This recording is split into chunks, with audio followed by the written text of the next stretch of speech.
Olha, eu vou falar isso em todos os vídeos, vai ser mais cansativo e irritante que Oi, eu sou a Vivi. Eles vão sentir falta do Oi, eu sou a Vivi. Se você tá chegando agora, eu recomendo ver o vídeo de apresentação daqui do projeto de 50 anos da morte de Tolkien e também o vídeo de apresentação do Apoia-se, para apoiar e fazer parte dos que vão ganhar sorteios, brindes e muito mais. Meu Eru, como eu tô feliz em reler Tolkien. Sem medo de revelar a idade, gente. Rugas são experiências. Vamos lá. Eu li pela primeira vez Tolkien quando eu tinha 12 anos, 1998. Hobbit primeiro e Senhor dos Anéis logo em seguida, quando eu já tinha 13, 99. Eu vou ver se na casa da minha mãe, lá no Rio, tem a edição antiga que eu lia, pra mostrar pra vocês, mas eu só vou lá em março. Aí eu tento mostrar nos vídeos mais pra frente. Prometo tentar. 1998, galera. Ano de Titanic nos cinemas. Ano da morte de Frank Sinatra. Da morte de Tim Maia também. Google foi fundada nesse ano. Uma adolescente sonhadora que jogava vôlei, era federada em vôlei e amava cinema. Um belo dia, no sítio de uma amiga, eu vi um grande amigo meu lendo O Hobbit. Beijo pra você, Pedro. E fui influenciada e quis ler também. Melhor indicação da vida. Gente, ele nem gosta de Tolkien, ele nem leu O Senhor dos Anéis, só leu O Hobbit, olha lá. E mesmo assim, ele que me influenciou a ler Tolkien pela primeira vez e agradeço demais. De montão. Valeu. Mas chega de delongas. Para começar a cavalgar por essa obra magnífica, antes de entrar na Terra-média, eu separei algumas curiosidades legais para vocês das notas dos editores e uma passadinha pelo prólogo.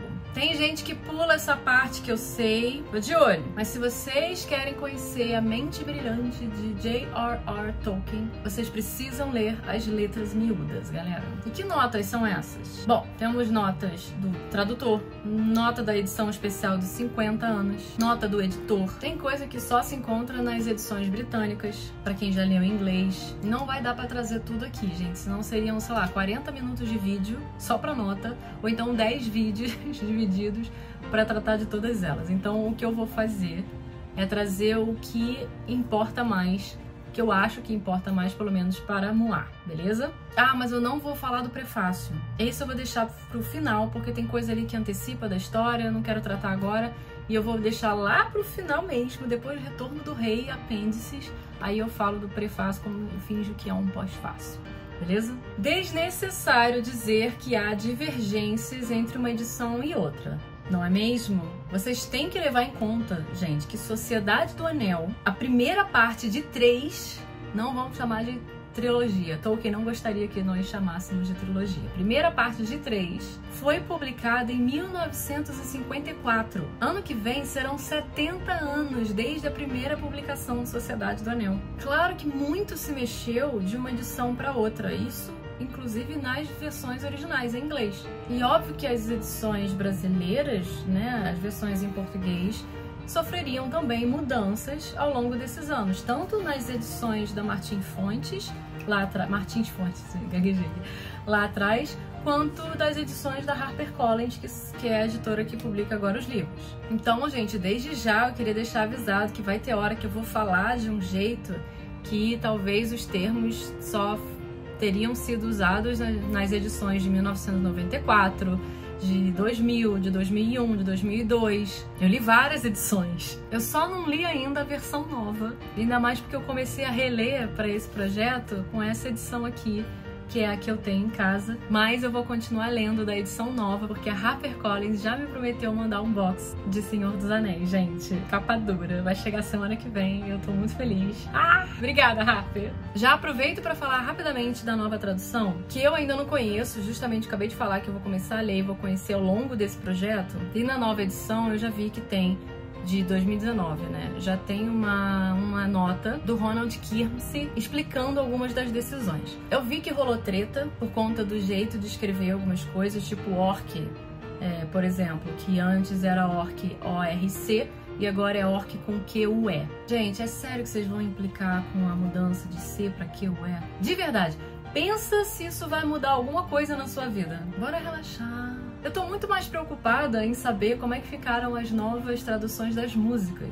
Se teve tanta mudança, se não teve.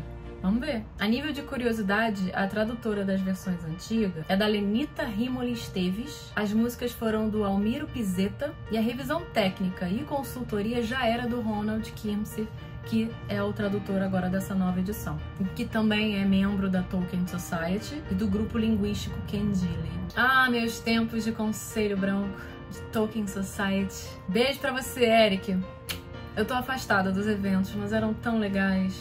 Toca RJ, os encontros. Uma das coisas legais que eu já vi que na edição nova de 2019 da Harper tem são as notas da edição britânica que eu tinha lido quando eu li em inglês. E que são coisas que eram de 1994 e ainda não tinham sido trazidas. Essa edição aqui, por exemplo, não tem essa nota de 94 que tem na original. Essa edição, gente, eu recuperei lá na casa da minha mãe quando eu fui no Natal. E ela é de 2002. Mas enfim, sobre a nota, ela é bacana porque dá uma luz na dificuldade que era na época, principalmente para quem é do mercado editorial, vai entender melhor o que eu tô querendo dizer. Que dificuldade que era naquela época para mudar e corrigir qualquer erro que tinha sido impresso. Olha, teve distribuição de edição errada da gráfica. Teve editora americana publicando o livro sem ter os direitos autorais. Treta anos 1950. E pior, publicaram a versão errada, que não tinha ainda as correções todas que o Tolkien tanto demorou pra corrigir. Ah, e tem uma piada interna pro pessoal do mercado editorial que Senhor dos Anéis também passou por situações perrengues editoriais, gente. 2 frases inteiras sumiram do capítulo do Conselho de Elrond e teve uma frase que sumiu também do capítulo 3, que é 3 não é demais, que a gente vai falar aqui ainda. E acontece. Palavras, frases, às vezes capítulos inteiros somem, não é mesmo? Até nisso, George Martin copiou do Tolkien. Nessa nota também é legal que a gente fica sabendo que o Tolkien passou, sem sacanagem, a vida dele inteira, além de escrever a obra, claro, revisando milhões de vezes os erros de nome, de pronúncia, os apêndices. O cara vivia pra isso, gente. E muita coisa, claro, se perdeu. Desde que o Tolkien morreu em 1973, quem assumiu essas revisões todas foi o filho dele, Christopher Tolkien. E ele mesmo disse em uma das cartas que era difícil entender o rascunho do pai, porque afinal ele escrevia muita coisa a lápis. Aí ficava difícil de entender. Rolou um talento ali pra completar tudo. Ainda mais porque ele teve que não só decifrar o que o pai escreveu, como colocar em ordem, estruturar tudo pra gente ter hoje Silmarillion e Contos Inacabados e basicamente todo o resto. Eu sei que heresia falar isso, mas não me incomoda, eu falo mesmo. Christopher Tolkien certamente, gente, completou coisa ali que o Tolkien não tinha escrito. Pronto, falei. Mas sério, gente, vamos pensar friamente. Tudo bem, cara. Qual a ideia é realmente original? Não existe isso. Toda ideia é influenciada por algo construído em cima de outra coisa. Ninguém mais canon que o próprio filho, que acompanhou em tempo real enquanto o pai escrevia o livro. Então, assim, beleza, Christopher, você pode ter inventado o que você quiser, meu querido. O Chris, ele fala mais... Eu sou íntima, como vocês sabem. Ele fala mais sobre isso na série de 12 livros da história da Terra-média. Se você tiver a chance, pega pra ler. Mas ele conta que num dos rascunhos, uma das versões que o pai escreveu O Senhor dos Anéis, e que nem era tão antiga assim, é bem recente, ele disse que encontrou que o Passo Largo ia ter o nome de Trotter e que Trotter era um hobbit. E tem mais.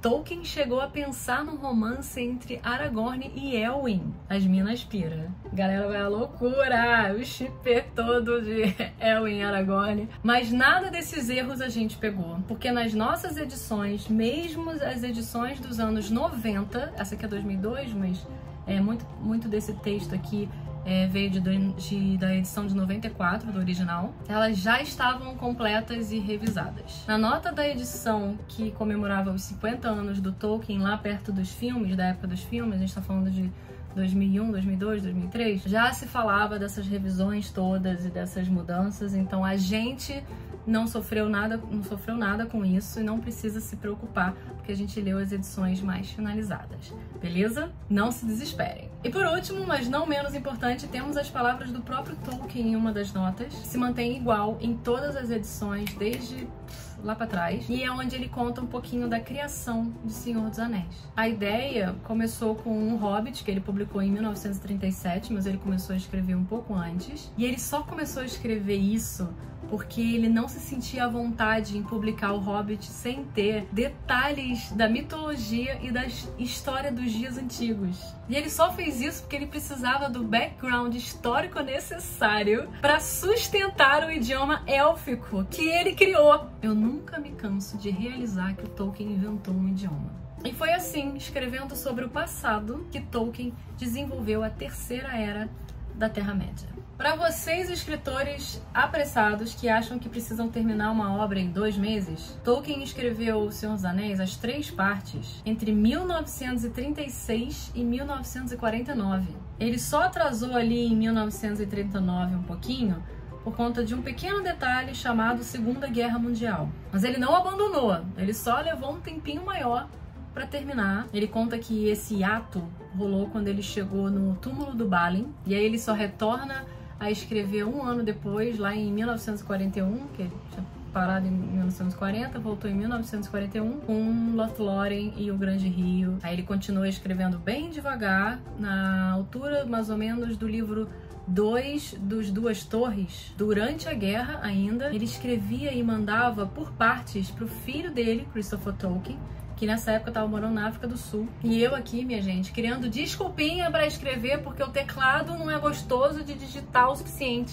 Pelo amor de Eru. Cara, me escrevia durante uma guerra mundial, cara. Não tem conversa. Tem mais uma coisa que vale a pena trazer aqui nas notas, que é a palavra de Tolkien sobre alegorias e analogias dentro da sua obra. Ele detestava essa parada, galera. Ele disse que nada, absolutamente nada do que ele escreveu tinha alguma alegoria à guerra. Ele não acreditava nisso e achava que a história devia ser analisada por si só, pela experiência do leitor e o que ele podia trazer para a história para contribuir, né, para agregar com o universo que o Tolkien criou. Se vocês quiserem, a gente pode se estender mais sobre isso ao longo aí do projeto, é só vocês me pedirem aqui no comentário e conforme a oportunidade for surgindo. Pips, não estamos sozinhos nessa. Tolkien também via problemas na obra dele o tempo inteiro.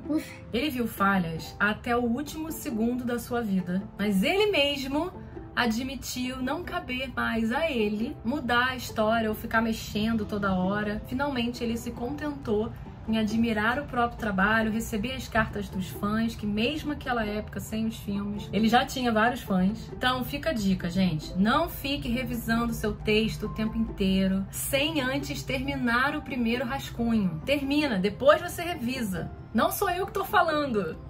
É o Tolkien. Sério, gente, não é saudável. Vamos ao prólogo. Infelizmente, eu não vou fazer a leitura do Hobbit aqui para esse projeto. Se vocês quiserem muito, peçam nos comentários e aí eu vejo se eu trago para 2024. Mas é super importante conhecer a raça Hobbit, a cultura, o jeito de ser do Hobbit. E tendo lido ou não o Hobbit, esse prólogo vai te dar uma boa ideia da essência do que é ser um Hobbit. Que genial, porque você, independente de ter lido ou não outro livro, aqui você fica... É como se você recebesse um código que você precisa para conhecer e decifrar cenas e momentos desse livro. Gente, o poder da força que os hobbits têm na mente do leitor e do consciente coletivo de quem leu a obra está justamente na paciência que o Tolkien teve ao se demorar na vida mundana dessas criaturas. E o fato da gente conhecer o coração dos hobbits em relação à terra deles, que eles amam tanto,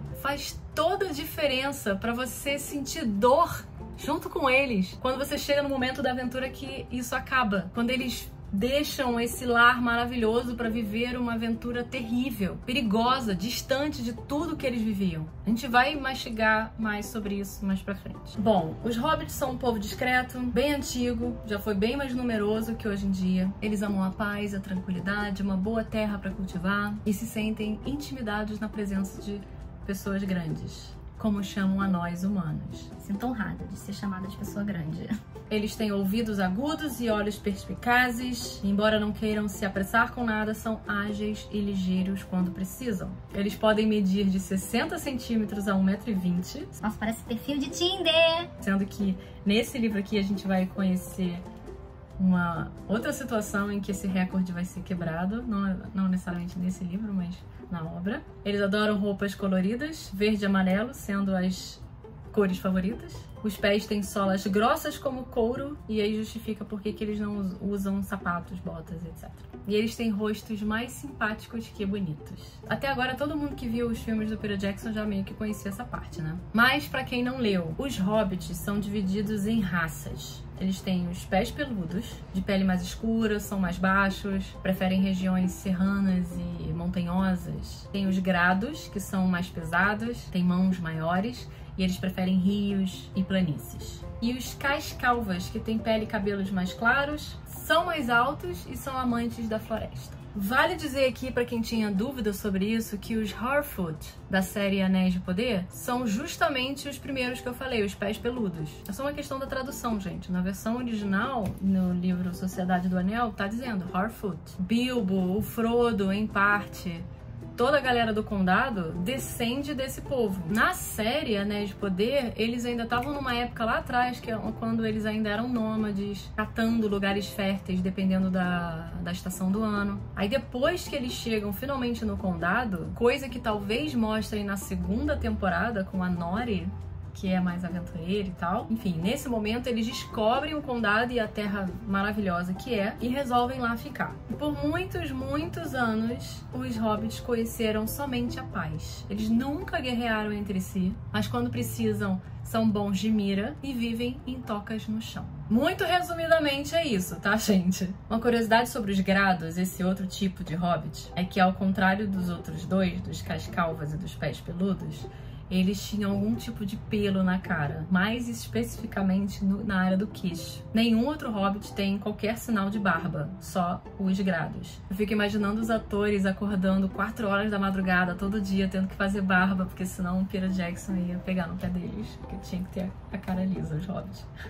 Ah, os hobbits não gostam de nadar, detestam o mar, poucos navegaram, os que fizeram, muitos não sobreviveram, então rola um trauminha, sabe? Que passa de família a família, essa coisa de não gostar de rio. Exceto os grados, que são a galera, que são os hobbits que mais se importam, que gostam dos rios. Eles adoram viver em família, eles gostam de formar clã. E raça pra gostar de árvore genealógica, gente. Isso é mania do Tolkien. E é muito possível que o fumo, a arte do fumo, tenha sido criada pelos hobbits. Eles foram os primeiros a colocar a erva no cachimbo. E nem os magos pensaram nisso antes. Aliás, por falar em magos, vamos logo ao resumo do livro O Hobbit, que o Tolkien deixa aqui no prólogo pra gente. E serve tanto pra quem leu quanto pra quem não leu. Pode pular essa parte não, gente. Nada disso. Nada de preguiça. Gandalf, o cinzento, bate a porta de Bilbo um belo dia e o manipula para viver uma aventura com 13 anões, sendo um deles Thorin, descendente de reis. E aí eles partem para a Montanha Solitária em busca de tesouro e da Terra Perdida, que agora é governada, ocupada por um dragão chamado Smaug. Aí eles derrotam o dragão, Bilbo volta para casa, tudo lindo. Avacalhei, né? Bilbo volta, mas não antes de viver um momento crucial para esta história aqui, que a gente vai começar a ler. Quando a comitiva dos anões e do Bilbo é atacada por orques, na época que orc ainda era com C e não com Q-U-E, o Bilbo se perde numa passagem lá da montanha e tateando o chão no escuro, ele encontra um anel. Logo em seguida, ele conhece a criatura Gollum, que o ameaça. O Gollum quer matar o Bilbo. Eles entram num jogo de charadas para o Bilbo tentar se salvar. E aí o Bilbo trapaceia. O que tem no bolso? Isso não é charada, gente. Ele trapaceou sim. Não venha passar a mão na cabeça de hobbit branco, hétero, cis. Brinks, a gente nem sabe a sexualidade dele, gente. Tô zoando. Mas vamos lá, em defesa do Bilbo, pelas regras do Conselho Ético Mundial das Charadas, se o adversário aceita a pergunta, mesmo ela sendo absurda, quer dizer que ele consentiu e o jogo continua. O problema foi do Gollum. Perdeu o Playboy. Enfim, Bilbo acaba descobrindo que o anel o deixa hobbit invisível, ele consegue fugir, ele chega a ter uma oportunidade de matar o Gollum, mas ele sente pena da criatura, que o maluco tava lá super em desvantagem, vamos combinar, seria vacilo mesmo. E aí a gente vê que apesar de trapaceiro, o Bilbo no fundo é boa gente. E dessa história do Hobbit, a gente vai ver algumas heranças no Senhor dos Anéis. Por isso esse resumo. Além do Anel, do Bilbo, do Gollum, do Gandalf e muitas outras menções, é bom a gente lembrar também de alguns detalhes da história, que, por exemplo, o Bilbo ganhou a ferroada, a Sting, a espada, que vai ser importante aqui nesse livro Senhor dos Anéis, e a cota de malha de metal que o Thorin dá pra ele, dá pro Bilbo de presente, e que Bilbo, no livro, doa para um museu. Hobbits really are amazing creatures. Como já dizia o Bilbo, ou Gandalf no filme, há muito mais pra dizer sobre os hobbits e sua maneira de ser, de viver, mas eu vou parar por aqui pra gente começar logo a saga que consagrou Tolkien como um dos precursores da fantasia, tal qual conhecemos hoje, e que foi a grande inspiração para a criação das aventuras de RPG, não é mesmo? Pra mim, gente, não tem raça como os hobbits que tenha sido melhor definida e aproveitada numa obra de fantasia até hoje. Vocês vão ver.